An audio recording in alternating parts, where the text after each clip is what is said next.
कनेर के फूल के शिवलिंग, कनेर के फूल का रस निकाला जाता है, फिर उसको पीली मिट्टी में मिलाकर, वो मिट्टी किसी पोखर की लीजिए, सरोवर की लीजिए, पहले उसको सुखाइए, बारीकी पीसिए उसको, गैया का कच्चा दूध और कनेर का फूल का उसमें रस डालकर फिर उसमें शंकर की पिंडी बनाई जाती है। सुबह 5 बजे से लेकर दोपहर के 2 बजे तक पूजा की जाती है, फिर उसको किसी नदी में विसर्जित कर दिया जाता है।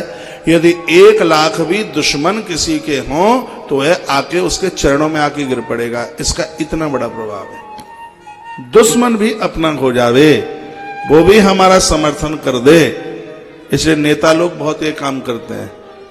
हाँ, सामने वाले को परास्त करने के लिए तो कनेर के फूल का रस निकाल करके मिट्टी में, और इसका ये बड़ा प्रभाव है। कनेर के फूल का रस मिट्टी में डाल के बनाए गए शंकर जी और उनकी पूजा दुश्मन को एक विजय प्राप्त करने के लिए, दुश्मन को जीतने के लिए भगवान महादेव की यह अद्भुत पूजा है। ये कोई जादू टोना टोटका पता नहीं क्या क्या करते रहते हैं आज के समय में ये लोग। तांत्रिकों का बड़ा बोलबाला हो रहा है, लेकिन शंकर की आराधना कहीं किसी के ऊपर ऐसा प्रभाव ना जमने दे। आप सबके घर में भगवान महादेव की पिंडी हो, सांवले रंग की पिंडी शंकर की होगी तो आप रोग से दूर होंगे।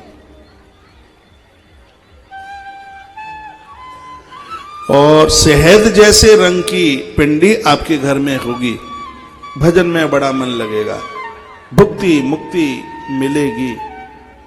ऐसे भगवान नर्मदेश्वर हैं जिनके ऊपर नीचे चढ़ा गया प्रसाद कहीं का भी है, वह आप ले सकते हैं। यह अनुमति ये ग्रंथों ने दी है।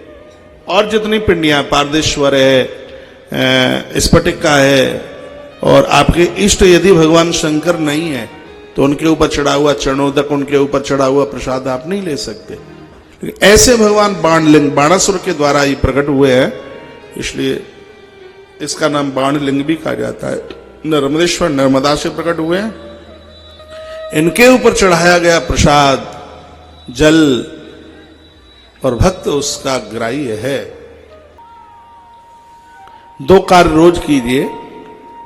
आप अपने घर की रसोई तब शुरू कीजिए, पहले किसी को जिमाइए, बेटी को जमा दीजिए, कोई बाहर का आया है उसको जमा दीजिए, घर में बुजुर्ग हैं उनको जमा दीजिए, पंडित जी महाराज को बुला के जमा दीजिए, और एक भगवान शंकर के ऊपर जल बेलपत्र जो भी आप चढ़ा सकें।